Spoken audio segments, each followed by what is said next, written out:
Vamos a darle la palabra ahora al abogado Humberto Oseguera. Y el abogado Oseguera es licenciado en Derecho con estudios de maestría en Derecho Laboral, asesor sindical de diversos sindicatos de trabajadores de universidades autónomas, también del sector público y de ramas industriales. Ex profesor de la Universidad Obrera de México, ponente en diversos talleres, conferencias, cursos y todo sobre el mundo del trabajo. También ha elaborado materiales de formación sindical. Le agradecemos su presencia y le pasamos el micrófono.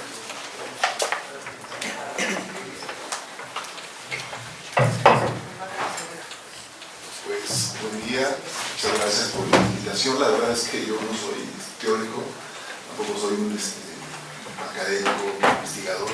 Simplemente voy a hablar de la experiencia que he tenido en estos últimos 40 años, que por cierto hace rato que hablaba el compañero de aquí de la casa, yo precisamente inicié cuando el cierre de UNAMEX. Yo trabajaba con un abogado muy bueno, profesor de la Universidad Autónoma Metropolitana, Guillermo Stailes Orozco. Él asesoraba, en el despacho donde yo entré, él asesoraba al SUTI. Y entonces la embestida neoliberal en contra de la empresa paraestatal, de las más de 1000 empresas paraestatales, empezó con UNAMEX, una de ellas.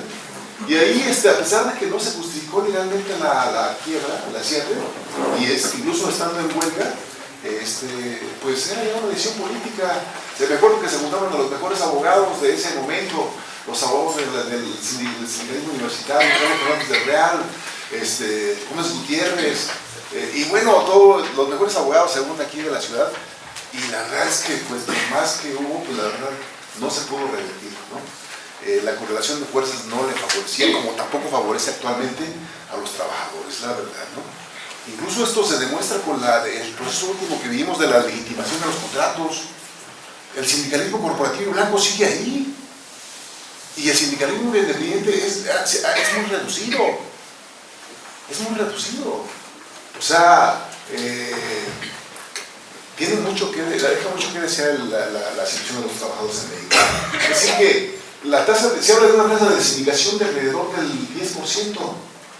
De una población económicamente activa de 30 millones, son 3 millones. 3 millones de trabajadores sindicalizados. Entonces, entre públicos y privados, ¿no? Entre públicos y privados.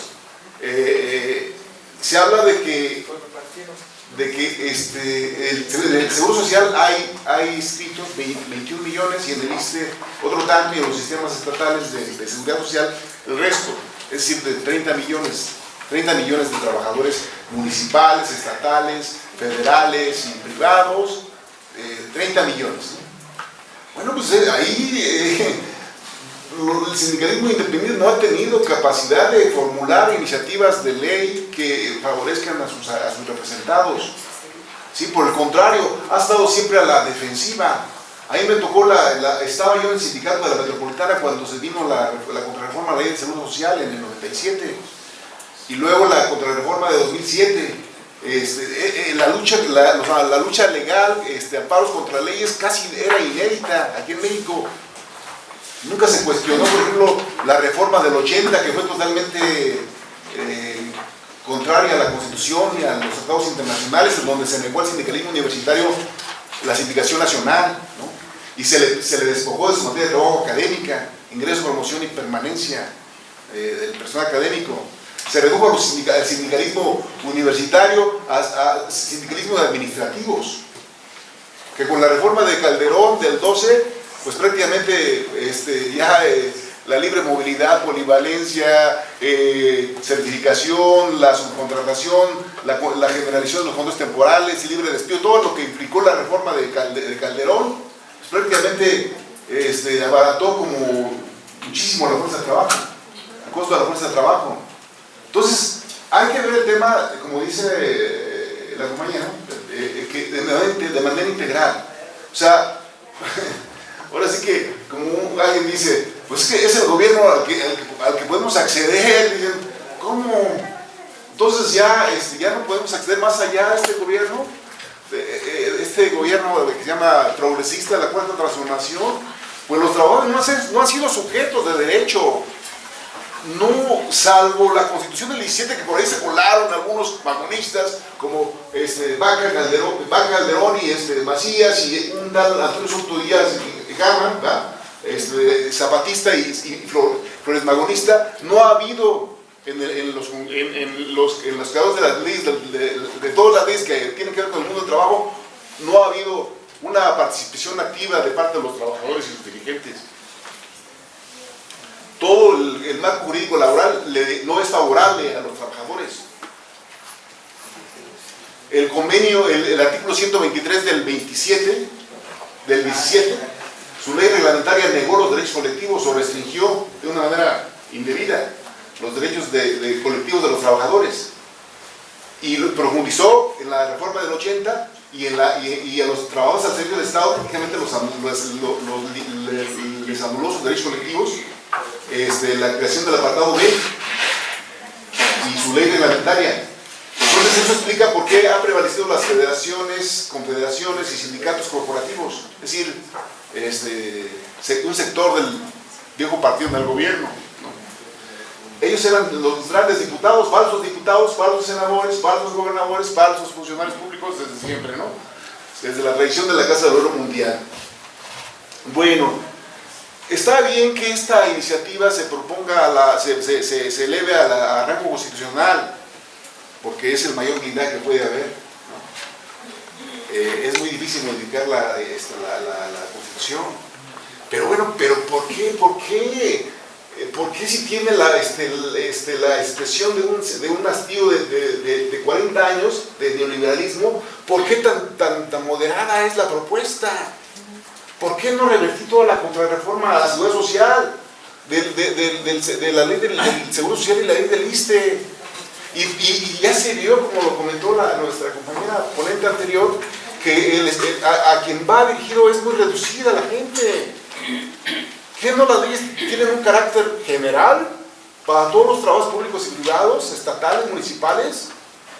O sea, entonces, digo, no tiene un efecto que a mi manera, a mí me satisfaga, ¿no?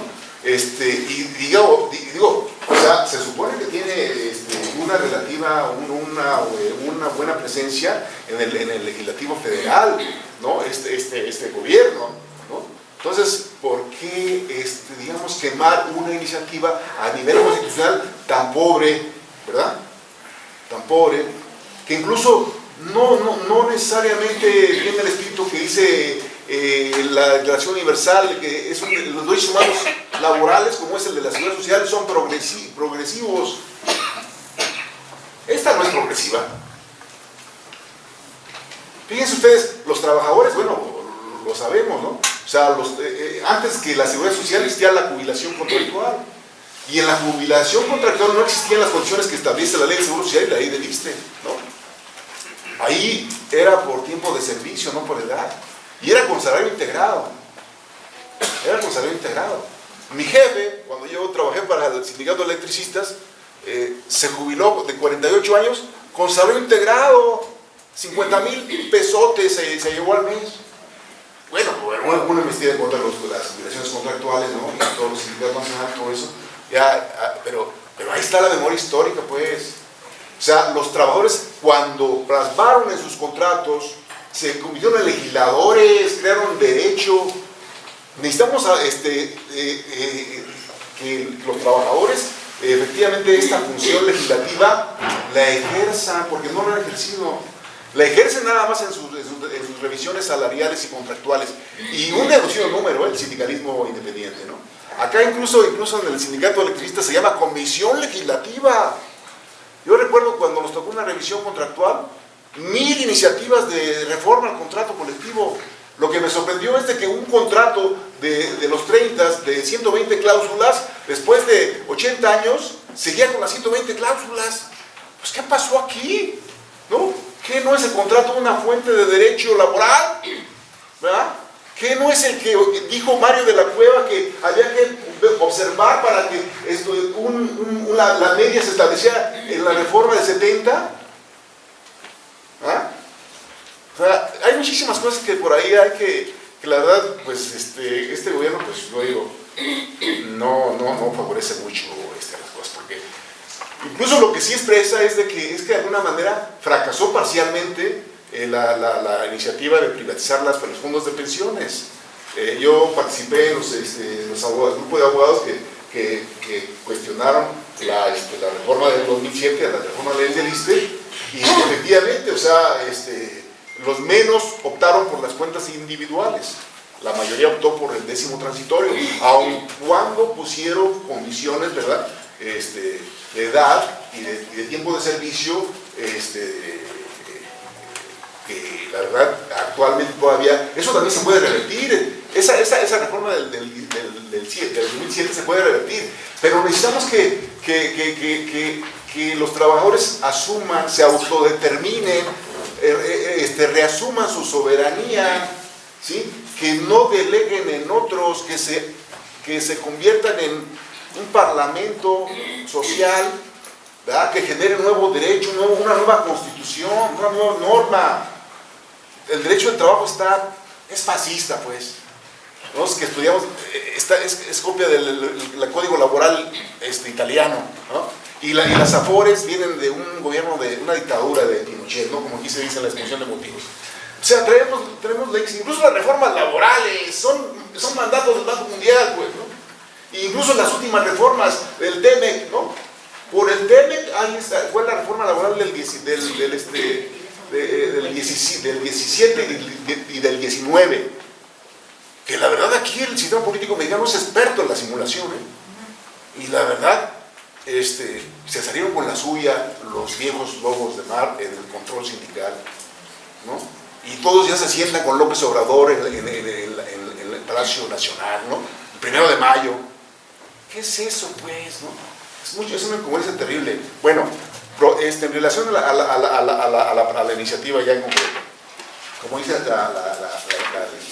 diputada, vámonos a este cuadro que está aquí y vamos a ver paso por paso, ¿no? Aspecto por aspecto, según yo.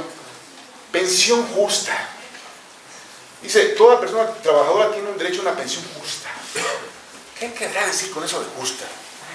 Querrá decir que el patrón ya no se va a llevar el 99% de la ganancia, sino que va a reducirse la ganancia del patrón, va a haber equidad, va a haber equilibrio. ¿Qué va a haber? ¿A qué se refiere? ¿Es justa realmente esta iniciativa? ¿Se va a lograr una pensión justa así como está planteando? A lo mejor, bueno, pues lo están posponiendo, como decía, para el otro gobierno que viene, no sé qué, pero aquí deberían de decir, ¿a qué se viene por pensión justa? Ahora sí los patrones van a cotizar con salario integrado, no solamente con salario tabulado, que es como cotizan, y que al final no toman en cuenta todo el conjunto de prestaciones que integran el salario, ¿no? Yo he dado luchas con maestros de que, a ver, es con salario integrado como se debe fijar la cuota jubilatoria, no con salario tabulado, ¿no? Y se generalizó esa lucha muy bonita en el Tribunal Fiscal. Luego la segunda sala, la Suprema Corte dijo, no, prestación no cotizada no integra la cuota jubilatoria. Y eso fue tolerado, allá sigue tolerado y sigue siendo tolerado por el IMSS y por el ISSSTE, pues, lo que implica un desfinanciamiento, porque ustedes saben que en la vida laboral el salario tabulado es como una tercera parte, ¿no? Hay una tercera, por ejemplo, la convención por antigüedad, que ya en algunos casos se está cotizando por la prima de antigüedad, ¿no? Por ejemplo en la UAM, ¿no? Hay un convenio que dice que el patrón cotizará lo correspondiente a la prima de antigüedad, y en la UNAM hay convenios celebrados para que estimular que el personal académico de tiempo completo se jubile y se le va a dar otro tanto de su excelente pensión que le otorga el ISSSTE. Son paliativos nada más. Los estímulos, becas y reconocimientos deberían integrar el salario, ¿ah? Es parte del salario integrado. Aquí debería ser algo parecido, algo más radical y posible. Es que las pensiones dignas se deben de cuantificar con salario integrado. Claro, y en el escenario que hubiera verdaderos sindicatos y verdaderos contratos, pues sería fabuloso. pero la regla es que predomine el contrato colectivo de protección patronal, ¿no? Lo mismo está en manos del sindicalismo corporativo que el blanco, ¿no? Quizás hay excepciones, ¿no?, donde los trabajadores han obligado a sus charros a efectivamente a realizar verdaderas condiciones salariales y contractuales, ¿no? Como ahorita está pasando, o ha pasado en sindicatos como el de petróleos, etc. Entonces la pensión digna, pues hay que decirles, pues si nosotros tenemos, somos los mandantes, los trabajadores, pues hay que decirle a nuestros diputados y a los senadores que queremos que se especifique claramente de qué se está tratando, ¿no? Porque si no, está oscuro, está ambiguo, está impreciso. Esto da lugar a interpretación. ¿Y la interpretación quién la hace? La Suprema Corte, que es totalmente neoliberal, ¿sí o no? ¿Qué pasó con la reforma del 2007? Todos los artículos de la reforma fueron declarados constitucionales y convencionales. Ninguno se declaró inconstitucional.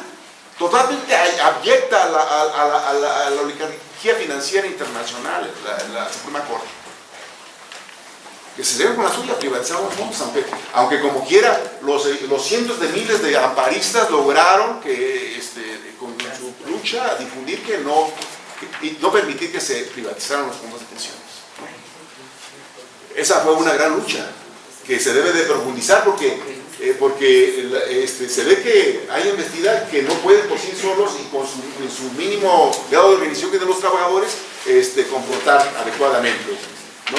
Luego dice, las personas trabajadoras con 65 años de edad que empiecen a cotizar a partir del 1 de julio, que empezaron a cotizar a partir del 1 de julio y a partir de abril del 2007, el 1 de julio del 97 y 1 de abril del 2007, que tengan 65 años serán beneficiarias de esta flamante reforma, ¿no?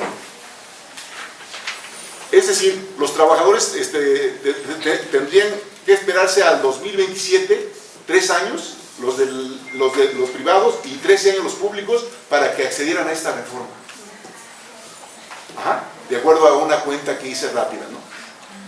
Y bueno, entonces si la porción de beneficio que está aportando esta ley, pues la verdad es que deja mucho que desear, ¿no? Dice aquí,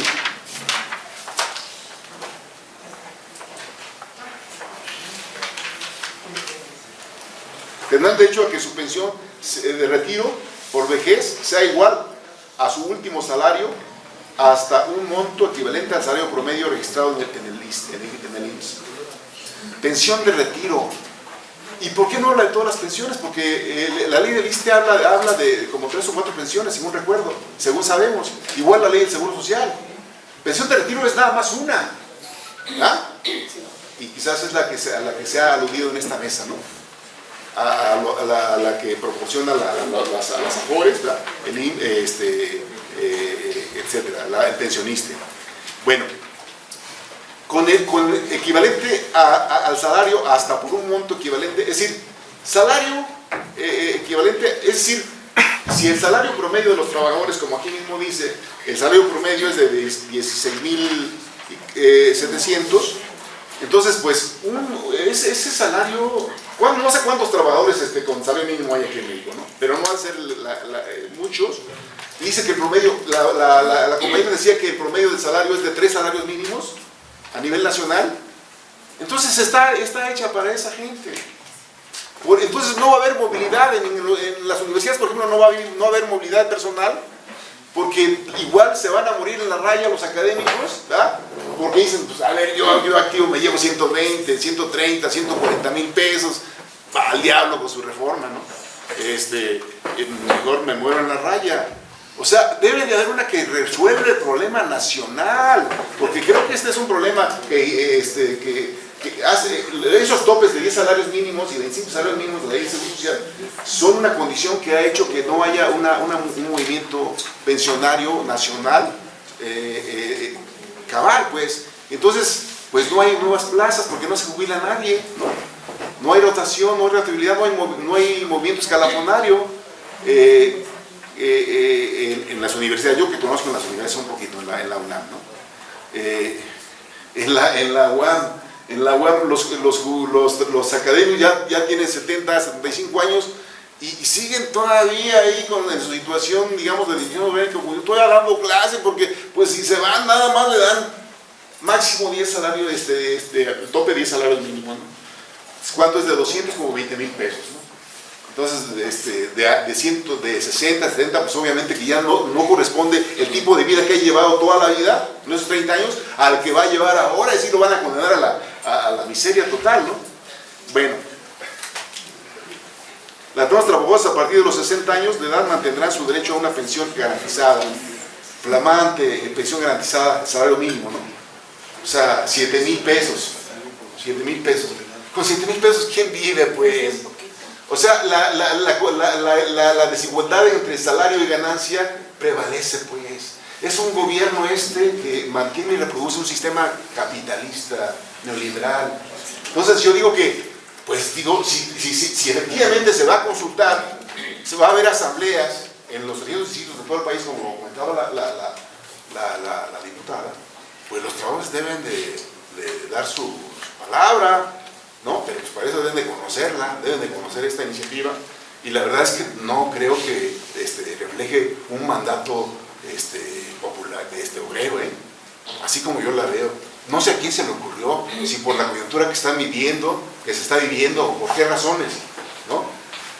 Pero la verdad es que se está desaprovechando el tiempo, se está quemando. Pues todos esperábamos otra cosa de la cuarta transformación, del gobierno progresista, ¿no? Y cómo es que pues está haciendo más de lo mismo. Y bueno, ¿y por qué no una iniciativa como en los pueblos originarios, ¿no? Que ninguna ley sin aprobación, sin consulta de los afectados, ¿no? Esa sí sería una buena, sería una buena iniciativa de ley, ¿no? Que se homologaran derechos, porque al parecer los pueblos originarios tienen mayores derechos que los trabajadores. Ninguna ley es consultada. Una vez, nunca entonces ¿a poco le dio un mandato amplio, generalizado? No, ni el presidente lo tiene, aun cuando hayan votado 30 millones por él. O sea, no tiene un mandato expreso. Entonces debe haber consultas, a mi manera de ver, a los trabajadores, ¿no? No a sus dirigentes, a los trabajadores, a los 30 millones. A la población económicamente activa, inclusive más allá, a la inactiva, a los 60 millones de trabajadores. Eso sería padrísimo, porque entonces, como dicen los zapatistas, que mande y obedeciendo. Pero si no hay mandato, esos hacen lo que quieren, ¿no? O sea, los legisladores y el Poder Ejecutivo y Legislativo hacen lo que quieren, porque, pues, ¿quién los va a cuestionar? Pues si están desorganizados los trabajadores. Finalmente la ley es expresión de la correlación de fuerzas. Es que más nos valdría organizarnos bien, ¿ya? Patear una vez a los... Tenemos muchas chances, ahorita podemos afiliarnos, vaciar de agremiados al sindicalismo corporativo. Hay muchas formas de táctica y estrategia sindical que pueden echarse a andar en esta coyuntura, ¿no? Pero sí se necesita que se masifiquen, que se generalicen, porque si no, esto se va a alargar no sé hasta cuándo, ¿no? Cuando realmente llegue un gobierno obrero, como se anuncia en las marchas, campesino y popular. Ese no existe todavía. Gracias.